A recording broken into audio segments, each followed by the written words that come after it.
Good morning, class. How is it going? How are you all? Welcome to our education platform in Mathematical Methods Part 11.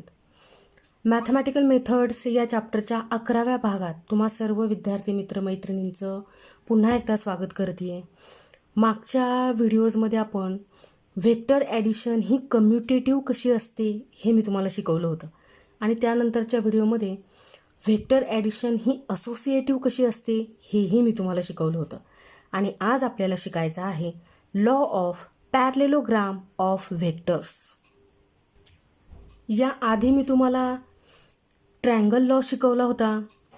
ह्या triangle लॉचा वापर आपण अशा वेळेस करत होतो की ज्यावेळेस व्हेक्टर्स सेम डायरेक्शनने नव्हते आणि अपोजिट डायरेक्शनने सुद्धा नव्हते, पण या दोन व्हेक्टर्सची मला ॲडिशन मात्र करायची होती. आणि मग ही ॲडिशन करण्यासाठी मी ट्रँगल लॉ ऑफ व्हेक्टर्स तुम्हाला शिकवला होता. ठीक आहे. आज एक वेगळी जॉमेट्रिकल मेथड आपल्याला शिकायची की जिचा वापर करून सुद्धा आपण दोन व्हेक्टर्स ॲड करू शकतो आणि त्याला आपण म्हणतोय law of parallelogram of vectors. ठीक आहे. Another geometrical method of adding two vectors is called parallelogram law of vector addition. Vector ॲडिशनचा हा काय आहे? पॅरलेलोग्राम लॉ आहे. ठीक आहे. स्टेटमेंट मी बोर्डवर लिहिलेलं आहे, तुम्हाला दिसतंय पहा. If two vectors of same type, दोन व्हेक्टर्स आहेत सेम टाईपचे. सेम टाईप म्हणजे हे दोन vectors same physical quantity describe करत आहेत. It means that two vectors representing same physical quantity. त्या दोन व्हेक्टर्सने सेम फिजिकल क्वांटिटी डिस्क्राईब केलेली आहे किंवा रिप्रेझेंट केलेली आहे. तुम्हाला कळतंय ना मी काय म्हणते ते? म्हणजे एक व्हेक्टर सपोज फोर्स रिप्रेझेंट करत असेल तर दुसरा व्हेक्टरसुद्धा काय रिप्रेझेंट करतोय? तर फोर्सच रिप्रेझेंट करतोय. की ज्यावेळेस आपण असं म्हणू शकतो that two vectors representing same physical quantity, or we can say that two vectors of same type. ते दोन व्हेक्टर्स कसे आहेत? तर सेम टाईपचे आहेत. कळलंय तुम्हाला? पुढं that two vectors originating from the same point, म्हणजे त्या दोन व्हेक्टरची जी सुरुवात आहे ती एका सेम पॉईंटपासून होईल. म्हणजे जिथं पहिल्या व्हेक्टरची टेल असेल तिथं दुसऱ्या व्हेक्टरची सुद्धा काय असणार आहे? तर टेलच असणार आहे. ट्रँगल लॉमध्ये असं होतं का? नव्हतं. बरोबर ना? पण इथं मात्र लॉ ऑफ पॅरलेलोग्राम ऑफ व्हेक्टर्समध्ये मात्र असं आहे की दोन्हीही व्हेक्टरची बिगिनिंग ही एकाच ठिकाणापासून होते. त्यांचा स्टार्टिंग पॉईंट सेम आहे किंवा त्यांचा ओरिजिन काय आहे? सेम आहे. राहील ना लक्षात? मग are represented in magnitude and direction by two adjacent sides of parallelogram. आता हे जे दोन व्हेक्टर्स आहेत सेम टाईपचे आहेत, त्यांची ओरिजिन सेम आहे, हे मॅग्निट्यूड आणि डायरेक्शन रिप्रेझेंट करत आहेत. ठीक आहे. जे कोणते व्हेक्टर्स असतील ज्या फिजिकल क्वांटिटीज रिप्रेझेंट करत असतील त्यांचे मॅग्निट्यूड आणि डायरेक्शन हे रिप्रेझेंट करत आहेत. पण मग हे दोन व्हेक्टर्स काय दाखवत आहेत? तर ॲडजेसंट साईड्स ऑफ पॅरलेलोग्राम. हे जे दोन व्हेक्टर्स आहेत ते पॅरलेलोग्रामच्या दोन लगतच्या बाजू रिप्रेझेंट करत आहेत. ॲडजेसंट साईड्स रिप्रेझेंट करत आहेत. Their resultant vector is given in magnitude and direction by the diagonal of the parallelogram starting from the same point. बघा, दोन व्हेक्टर्स आहेत की ज्यांची ॲडिशन करण्यासाठी मी काय करते? Law of parallelogram of vectors वापरायचं ठरवते. मग या दोन व्हेक्टरने पॅरलेलोग्रामच्या दोन ॲडजेसंट साईड्स रिप्रेझेंट केल्या. आता या दोन व्हेक्टरचा रिझल्टंट म्हणजे त्याची ॲडिशन कोण असेल? कुठे दिसेल ही ॲडिशन मला? म्हणजे त्यांचा रिझल्टंट व्हेक्टर मला कुठं दिसेल? तर तो पॅरलेलोग्रामच्या डायगोनलच्या फॉर्ममध्ये दिसेल. मी पुढे तुम्हाला डायग्राम काढून दाखवणार आहे, त्यावेळेस तर तुम्हाला पटकन आयडिया येऊन जाणार आहे की मी म्हणते आहे काय.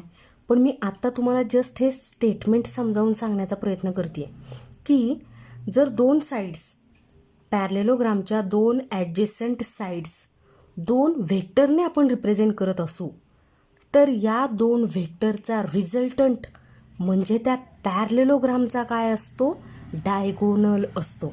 ठीक आहे, की जो डायगोनलसुद्धा मॅग्नेट्यूड आणि डायरेक्शन रिप्रेझेंट करण्याचं काम करत असतो, की ज्याची सुरुवातसुद्धा कुठून होणार आहे, ज्या दोन व्हेक्टरची ॲडिशन आपण करत आहोत त्यांची सुरुवात जिथून होत आहे तिथूनच ह्या रिझल्टंट व्हेक्टरची सुद्धा काय होणार आहे, तर सुरुवात होणार आहे. म्हणजे दोन्ही ॲडजेसंट साईड्स रिप्रेझेंट करणारे व्हेक्टर्स जिथून ओरिजिन होतात, जिथं त्यांची टेल आहे, तिथंच त्या रिझल्टंट व्हेक्टरची सुद्धा काय येणार आहे, टेल येणार आहे. ठीक आहे, परत एकदा वाचून दाखवू तुम्हाला. If two vectors of same type म्हणजे सेम फिजिकल क्वांटिटी रिप्रेझेंट करत आहेत, originating from the same point म्हणजे त्या दोन्ही व्हेक्टरची टेल कुठं आहे, तर एकाच ठिकाणी आहे, are represented in magnitude and direction by two adjacent sides of parallelogram, then the resultant vector is given in magnitude and direction by the diagonal of the parallelogram starting from the same point. राहील लक्षात. आता diagram काढून दाखवते म्हणजे पटकन तुम्हाला concept clear होऊन जाईल. बघा, मी दोन व्हेक्टर ड्रॉ करते.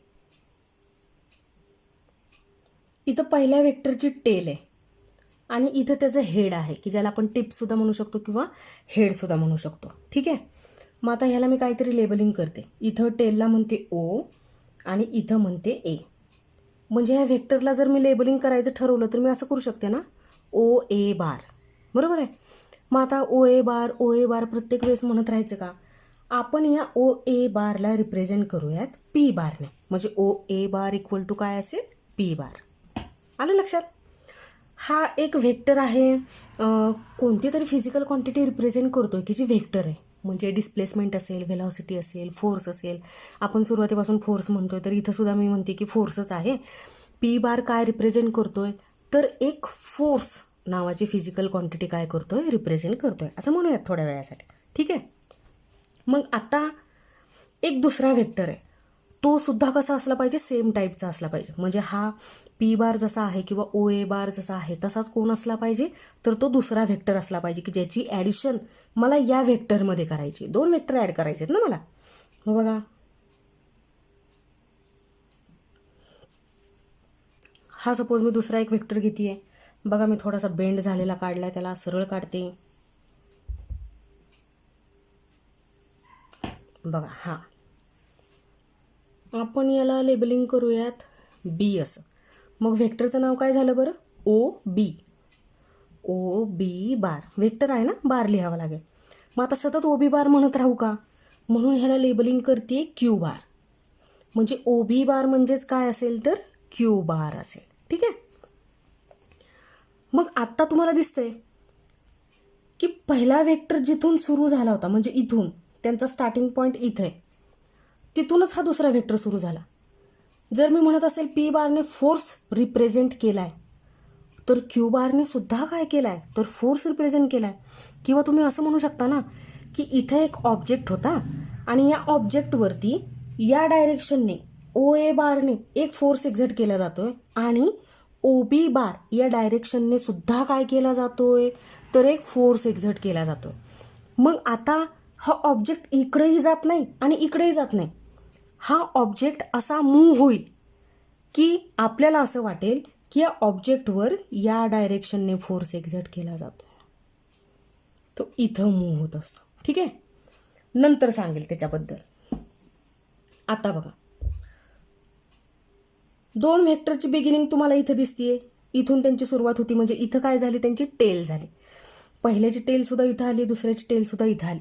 आता यांच्यामध्ये काहीतरी डिग्रीचा अँगल होताना तुम्हाला दिसतोय ना या दोन व्हेक्टरमध्ये. का, तर त्यांचा स्टार्टिंग पॉईंट काय आहे, तर एकाच ठिकाणी आहे. मग आता तो अँगल मी रिप्रेझेंट करते थिटाने. आपण असं म्हणूयात की दोन व्हेक्टरच्या मध्ये जो अँगल आहे तो काय आहे, तर थीटा आहे. ठीक आहे. मग आता ह्या दोन व्हेक्टरची ॲडिशन मला करायची. बघा, दोन व्हेक्टरचा स्टार्टिंग पॉईंट एकसारखाच आहे आणि एक या दिशेने निघाला, एक या दिशेने निघाला. आता ह्या दोघांची मला काय करायची तर ॲडिशन करायची.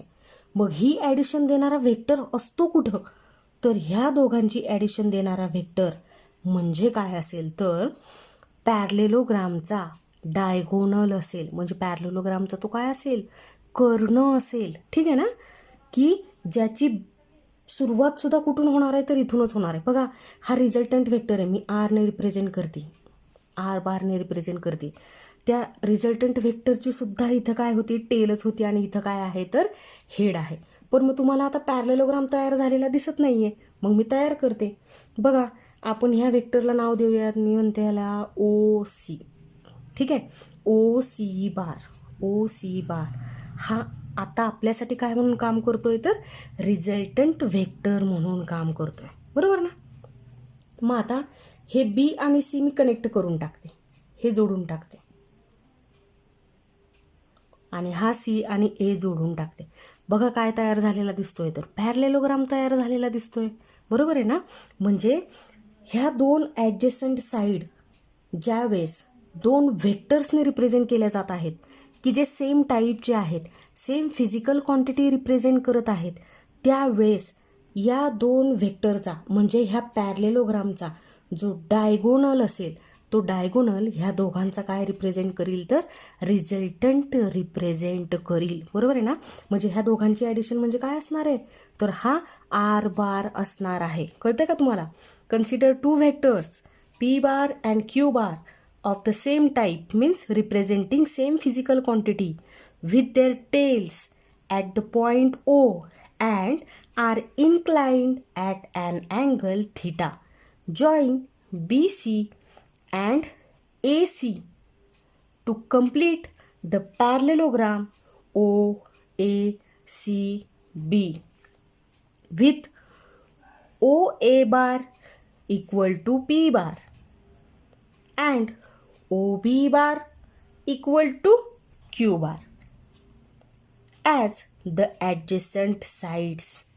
We have to prove that diagonal OC bar equal to R bar is the resultant vector obtained by the sum of the two given vectors. मला हे प्रूव्ह करावं लागेल की हा जो OC बार आहे म्हणजे R बार आहे तो OB बार आणि OA बार या दोन व्हेक्टरची काय आहे तर सम आहे किंवा या दोन व्हेक्टरची ती काय आहे ॲडिशन आहे. ठीक आहे, करूयात आपण. आता या डायग्रॅमचं बारकाईने निरीक्षण केलं तर तुम्हाला असं दिसेल पॅरलेलोग्रामची ही AC साईड आहे किंवा CA साईड म्हणा, ही पॅरलल दिसते तुम्हाला. कोणत्या साईडला तर पॅरलेलोग्रामच्या OB या साईडला. बघा आहेत का ह्या पॅरलल आहेत ना, दिसत आहे का तुम्हाला. म्हणजे मी असं लिहू शकते ना AC इज पॅरलल. पॅरलल असं पूर्ण लिहिण्याऐवजी आपण असं शॉर्ट फॉर्ममध्ये लिहू शकतो.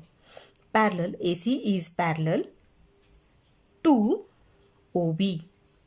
AC पॅरलल आहे कुणाला OBला. मग असं लिहू शकतोय का बरं आपण OB बार. बघा बरं डायग्रामकडे बघत राहा. Is equal to AC bar is equal to Q bar. म्हणजे जर हा व्हेक्टर OB Q बारला रिप्रेझेंट करत असेल आणि OB बार जर ACला पॅरलल असेल तर AC सुद्धा काय रिप्रेझेंट करत असेल तर Q बार रिप्रेझेंट करत असेल, असं अगदी आपण सहज म्हणू शकतो. ठीक आहे. मग त्यामुळं होणार काय तर AC हा एक व्हेक्टर तयार होईल. जसा हा व्हेक्टर आहे O ही त्याची टेल आहे आणि B हा त्याचा हेड आहे. मग इथून तयार होणारा म्हणजे स्टार्ट होणारा आणि Bकडे जाणारा असा व्हेक्टर, मग तोच इथं सुद्धा असेल म्हणजे इथून तयार होणारा आणि Cकडे जाणारा व्हेक्टर. ठीक आहे. मग हे कशासारखं दिसतंय तुम्हाला. ट्रायंगल लॉमध्ये आपल्याला शिकवलं गेलं होतं की इथं असेल टेल, इथं जाणारा तो व्हेक्टर असेल आणि दुसऱ्या व्हेक्टरची टेल इथं असेल आणि तो इथं जातोय. सपोज इथं त्याची हेड आहे, तर ह्यांचा रिझल्टंट म्हणजे काय असणार आहे, तर हा व्हेक्टर असणार आहे. बरोबर आहे ना. म्हणजे हा काय होता, रिझल्टंट होता. हा असेल पी बार सपोज, हा असेल क्यू बार, तर हा काय असेल, या दोन्ही व्हेक्टरचा रिझल्टंट असेल. ही सेम सिच्युएशन इथं तयार झालेली दिसते का तुम्हाला? बघा कशामुळे तयार झाली माहिती आहे, फक्त ओबी हा एसीला पॅरलल होता ना, म्हणून तयार झाली. इथं बघा ओ ए या व्हेक्टरचा हा झाला स्टार्टिंग पॉईंट, इथं त्याची टेल दिसते म्हणून मी म्हणते की हा त्याचा स्टार्टिंग पॉईंट आहे. ही या व्हेक्टरची म्हणजे पी बारची म्हणजे ओ ए बारची ही काय आहे, ओरिजिन आहे. आणि हा याला पॅरलल होता ओ ए ए सीला, त्याच्यामुळं इथं जशी सुरुवात या व्हेक्टरची झाली की इथं ओ पाशी त्याची टेल होती आणि बी पाशी त्याचा हेड होता, तसंच या ए सी व्हेक्टरची इथं काय असेल, टेल असेल आणि इथं काय असेल तर हेड असेल. म्हणजे ही अशी सिच्युएशन तयार झालेली तुम्हाला दिसते का, जशी ट्रायंगल लॉमध्ये होती. इथं आहे पी बार आणि इथं आहे क्यू बार, हा दुसरा व्हेक्टर क्यू बार. मग ह्या दोघांची ॲडिशन म्हणजे काय असेल, तर हा रिझल्टंट व्हेक्टर असेल. बरोबर आहे ना, की ज्याला आपण कशाने रिप्रेझेंट करू शकतोय, तर आर बारने रिप्रेझेंट करू शकतोय. म्हणजे मी हे अकॉर्डिंग टू ट्रायंगल लॉ असं लिहू शकते. ट्रायंगल लॉ वापरून कसं लिहिणार बरं मी, बाय युझिंग ट्रायंगल लॉ.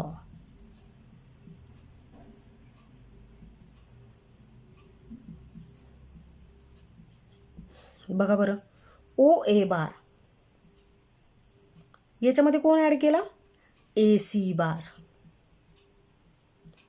आणि यांची ॲडिशन काय आली, ओ सी बार. हा तर आपला काय आहे, ट्रायंगल लॉ आहे. ह्या तिघांचं निरीक्षण केलं तर तुमच्या लक्षात येईल की हा काय आहे, तर ट्रायंगल लॉ आहे. म्हणजे मी असं लिहू शकेल ना की ओ ए बार म्हणजे काय आहे, तर P bar plus A C म्हणजे काय झाला, Q bar is equal to R bar, and hence the proof. म्हणजे आपण हे प्रूव्ह करून दिलं की ह्या दोन व्हेक्टरचा रिझल्टंट कोण असू शकतो, तर हा व्हेक्टर असू शकतो, हा व्हेक्टर असू शकतो. कशामुळं, तर आपण ह्याच पॅरलल व्हेक्टरला कुठं आणलं, तर इथं आणलं. म्हणजे ओ बी बारला आपण कसं रिप्रेझेंट केलं, तर ॲज ए सी बार रिप्रेझेंट केलं.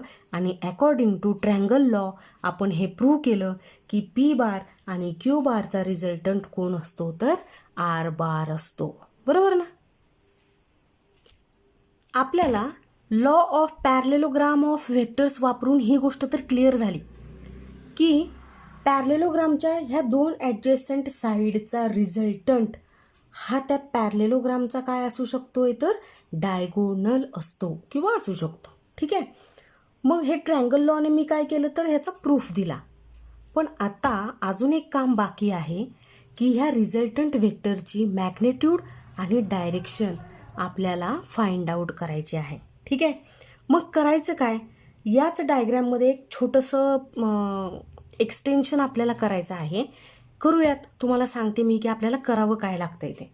तर हा जो ओ ए व्हेक्टर आहे तो काय करायचा, तर एक्सटेंड करायचा. ठीक आहे.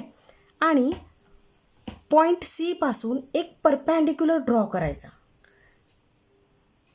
जिथं हा ओ ए एक्सटेंड केला आहे ना त्याच्यावरती. हे बघा, हा ओ ए एक्सटेंड केला मी. ठीक आहे. हा जो व्हेक्टर आहे तो एक्सटेंड केला, पुढे नेला, आणि सी पासून एक परपेंडिक्युलर कळतो ना तुम्हाला, लंब, एक लंब ड्रॉ करायचा. कशावरती, तर हा जो एक्सटेंड केलेला ओ ए आहे ना तुमचा व्हेक्टर ओ ए, त्याच्यावर. मग हा झाला तो परपॅन्डिक्युलर. ठीक आहे. मग आता जिथं तो या व्हेक्टरला कोइन्साइड होतोय तिथं मी नाव देते, तिथं मी लेबलिंग करते डी, पॉईंट डी. इथंपर्यंत आलंय लक्षात तुमच्या? बघा, हा आता तुमच्या लक्षात येतंय का, बघा इथं जो ए पाशी अँगल तयार झालाय तो आहे थीटा.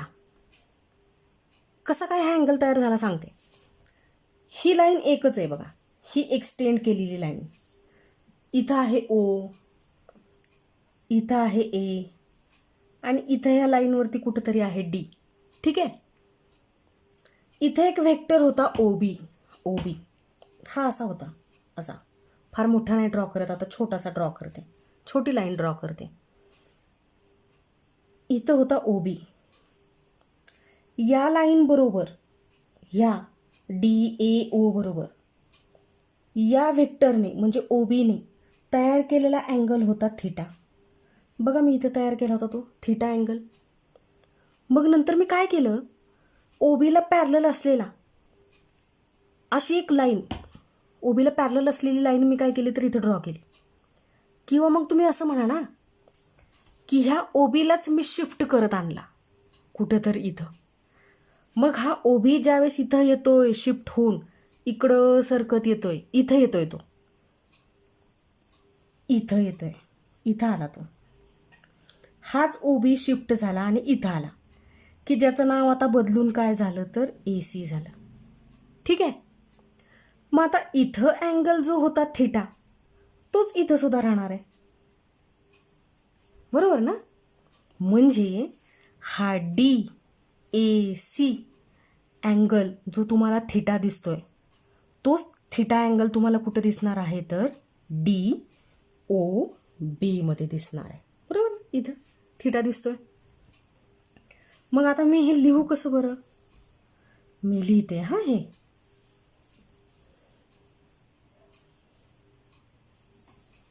बघा, देअरफॉर अँगल CAD